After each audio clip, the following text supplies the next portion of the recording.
بسم الله الرحمن الرحيم.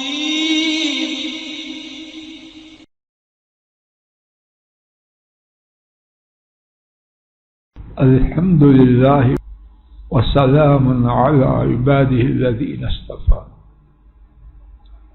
16واں پارہ سورہ طٰہٰ آیت مبارکہ 49 اور اس کے بعد آپ حضرات و خواتین نے تلاوت کی ہے. پہلی آیت مبارکہ قال الفاظ کے معنی. قال اس نے کہا یعنی فرعون. جب موسیٰ علیہ السلام نے اس کو دعوت دی توحید کی، رسالت کی اور بنو اسرائیل کو آزاد کرنے کی، اس نے اس کے جواب میں یہ سوال کیا. قال اس نے کہا فمن ربکما یا موسیٰ، تو تمہارا رب، تو تم دونوں کا رب کون ہے اے موسیٰ؟ دونوں سے مراد ہارون اور موسیٰ علیہ السلام. اور یہ بات معلوم ہے کہ فرعون اپنے معبود ہونے کا اور سب سے بڑا رب ہونے کا دعویٰ کرتا. انا ربکم الاعلی، یہ اس کا دعویٰ تھا، میں تمہارا سب سے بلند و بالا رب.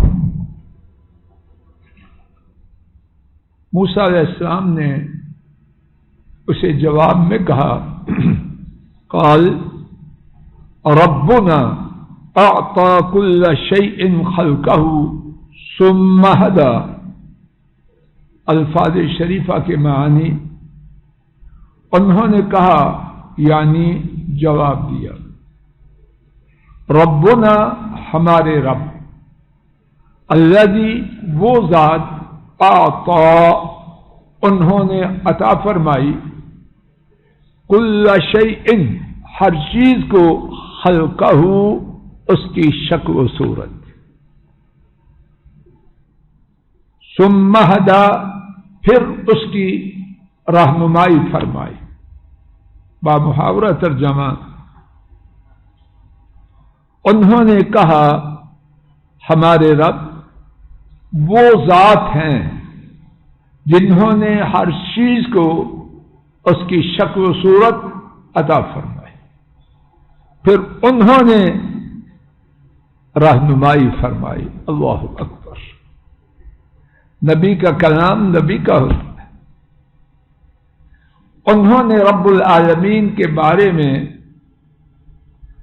ایسی بات بیان کی، فرعون ایک نہیں کروڑوں فرعون بھی مل جائیں اس کے مقابلے میں بات نہیں لا سکتے.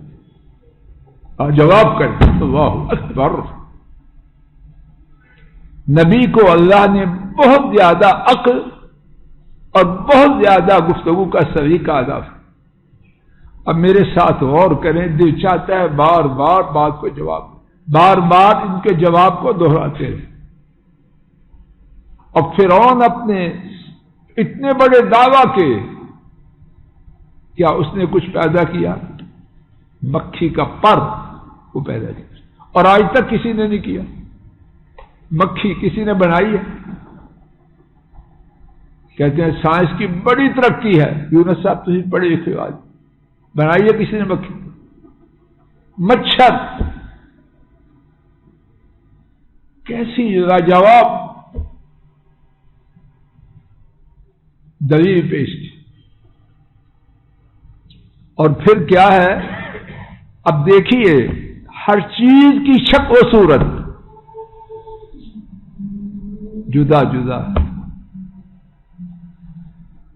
ایک یہی انگوٹھا اور آنکھوں میں اب پتہ نہیں کیا دیکھتے ہیں. کہتے ہیں کائنات میں کسی ایک کے انگوٹھا اور آنکھوں میں جو ہم سب کیا دیکھتے ہیں،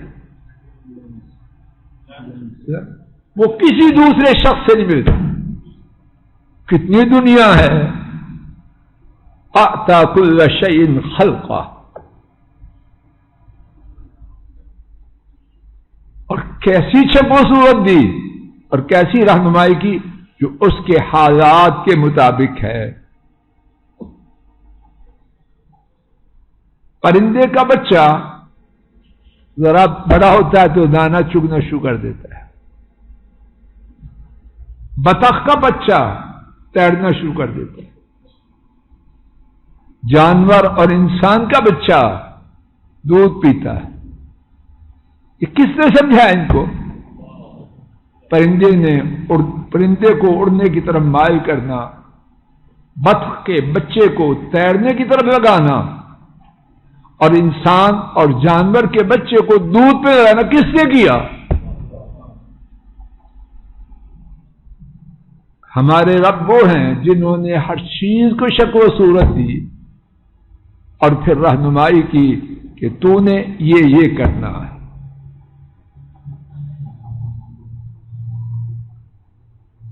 اللہ کے خالق ہونے کی دلیل ایسی ہے، اس کے جواب میں فرعون کو جواب دے سکا، دوسرا سوال کر دیا، وہ ابھی ہم پڑھیں گے انشاءاللہ، جواب نہیں دے سکا۔ قرآن کریم میں اللہ پاک کی تخلیق، اس کی عظمت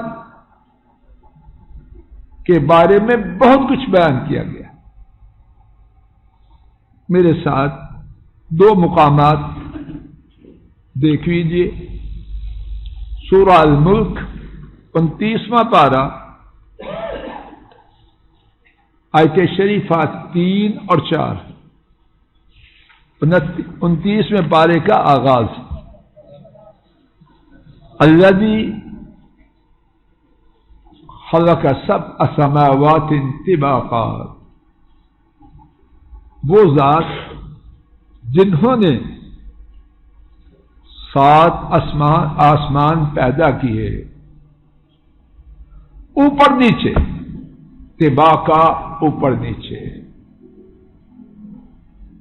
اور اتنی بڑی چیز اس میں ما تری فی خلق الرحمن من تفاوت، آپ نہیں دیکھیں گے رحمان کی تخلیق میں کوئی کمی بیشی۔ بیچارہ ساتھی مسجد کے لیے رات دن ایک کرتا ہے، کاروبار چھوڑتا ہے، جیب سے لاکھوں روپے بھی خرچ کرتا ہے، پھر کوئی آتا ہے یہ کیا؟ خالق اور مخلوق کے کام میں فرق ناممکن ہے کہ مخلوق کا کام پرفیکٹ ہو سکے، نہ مخلوق کامل ہے نہ کام کامل ہے، ہاں اچھے سے اچھا ہو سکتا ہے۔ یہ خالق ہے جل جلالہ۔ اب دیکھیے چیلنج ہے پوری کائنات کے لیے، 7 آسمان بنائے اوپر نیچے، تو کیا ہے؟ ما تری فی خلق الرحمن من تفاوت، آپ رحمان کی تخلیق میں کوئی کمی بیشی نہیں دیکھیں۔ فرجع بصر، دوبارہ دیکھ، آنکھ دوبارہ دوڑا، هل تری من فطور، کیا تو نے کوئی کٹی پھٹی چیز دیکھی؟ کب سے بنے ہیں اللہ نے، کب سے بنا ہے آسمان؟ کوئی مائی کا لال میں بدبخت ان میں کوئی کمی کوتاہی کی نشاندہی کر سکتا ہے؟ ثم ارجع البصر کرتین، ایک دفعہ دیکھ، پھر دوہرا، پھر نگاہ کو دوڑا 2 دفعہ، کیا ہوگا؟ ینقلب الیک البصر خاسئا، آنکھ ناکام ہو کے واپس پلٹے، وہو حسیر، اور وہ بہت تھک چکی۔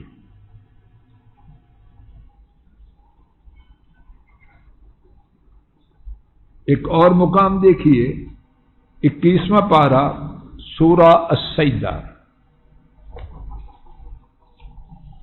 آیت شریفہ 7 الذی احسن کل شیء خلقہ، وہ ذات جس نے ہر چیز کی تخلیق کیسی بنائی؟ احسن، شاندار بنائی۔ وبدأ خلق الانسان من طین، اور انسان کی تخلیق مٹی سے شروع کی۔ آئیے سبق کی طرف۔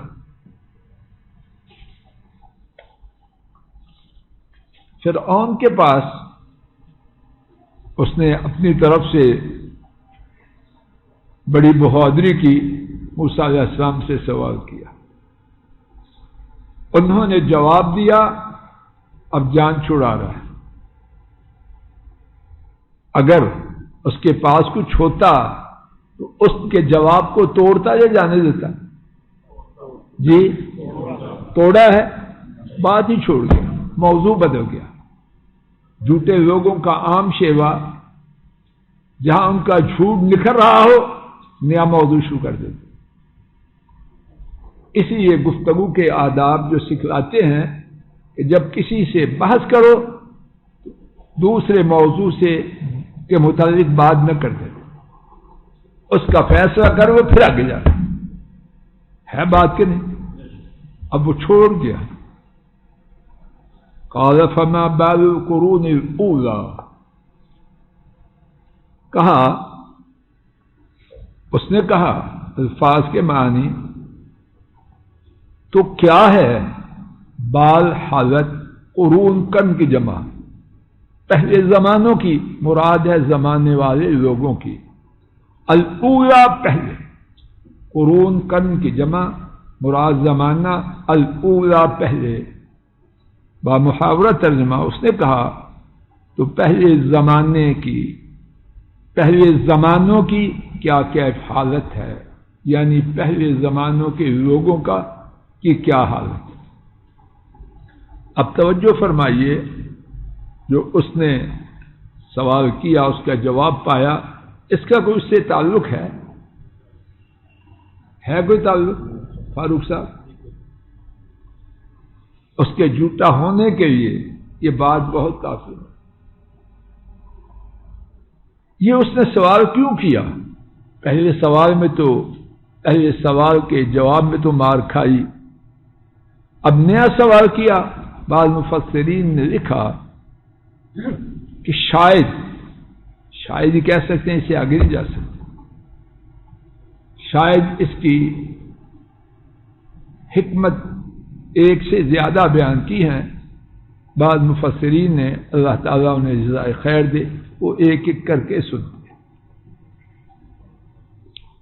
پہلی حکمت یہ بیان کی ہے، شاید فرعون دہریہ تھا، وہ کسی کو کچھ نہیں مانتا تھا، وہ سمجھتا تھا جو کائنات میں ہوتا ہے وہ خود ہوتا ہے اور خود ختم ہو جائے۔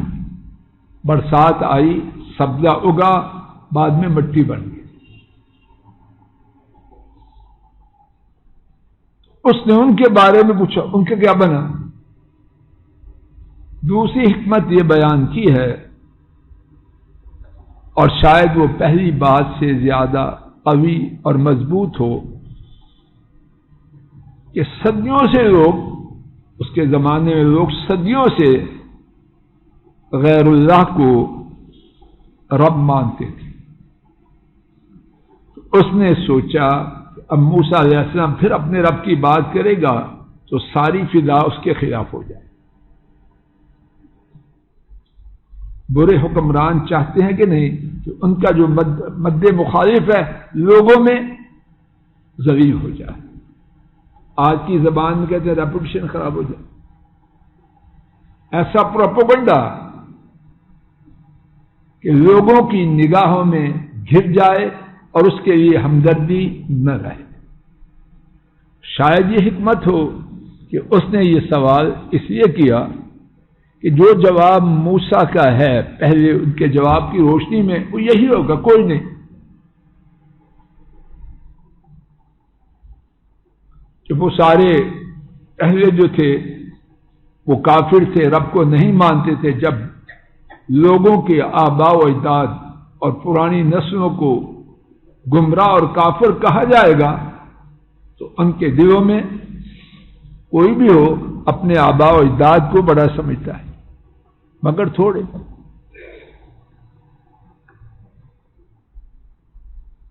تیسری حکمت یہ بیان کی ہے کہ اس کا مفروضہ یہ تھا کہ رسول وہ ہوتا ہے یا وہ ہونا چاہیے جو علم غیب رکھتا ہو۔ تو موسیٰ علیہ السلام کے بارے میں یہ ثابت ہو جائے گا کہ ان کو علم غیب نہیں تو ان کی رسالت کی میں نفی کر دوں۔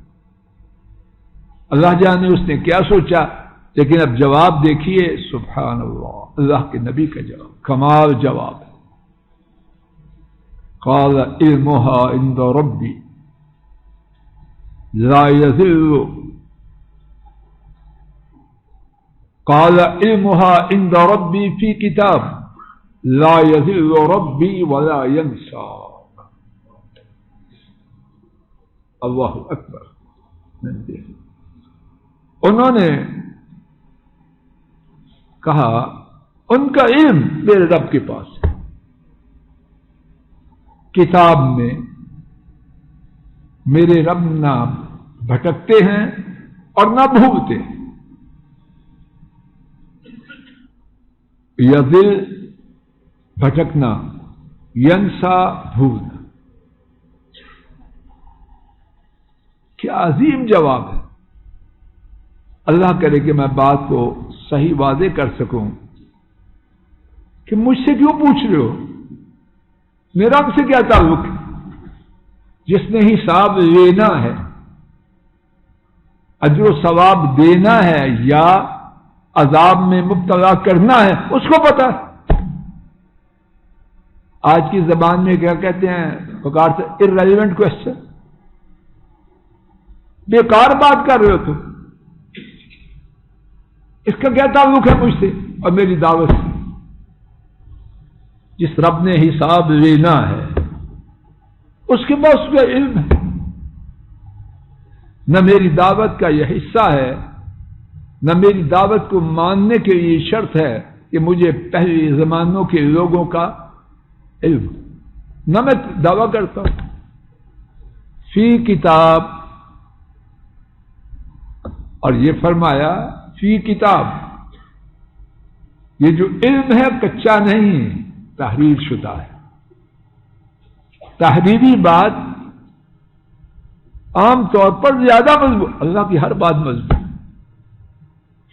لا یذل ربی ولا ینسا، اور میرے رب نے اس لیے نہیں لکھا کہ وہ بھول جاتے ہیں، نہیں، یا بھٹک جاتے ہیں، وہ اس لیے لکھا ہے تاکہ لوگوں کے سامنے حجت قائم ہو جائے۔ اللہ اکبر، اللہ اکبر۔ کیا جواب ہے اللہ کے نبی کا علیہ الصلاۃ والسلام۔ انشاءاللہ اسی مقام سے آئندہ گفتگو کا آغاز ہوگا۔ اللہ تعالیٰ اپنے فضل و کرم سے کہنے سننے کی غلطی کو معاف فرمائے، اور جو ٹھیک بات محض ان کے فضل و کرم اور توفیق سے کہی گئی ہے اور سنی گئی ہے، اللہ اس کو قبول فرمائے۔ ربنا تقبل منا انك انت السميع العليم، وصلى الله تعالى على خير خلقه وعلى آله واصحابه۔ السلام علیکم ورحمۃ اللہ۔ یہ ڈاکٹر فضل الہی صاحب کا آفیشیل یوٹیوب چینل ہے، اس کو لائک، سبسکرائب اور شیئر کریں اور بیل آئیکن پریس کریں تاکہ نئے آنے والی ویڈیوز کا نوٹیفیکیشن آپ کو موصول ہو سکے۔ جزاکم اللہ خیر۔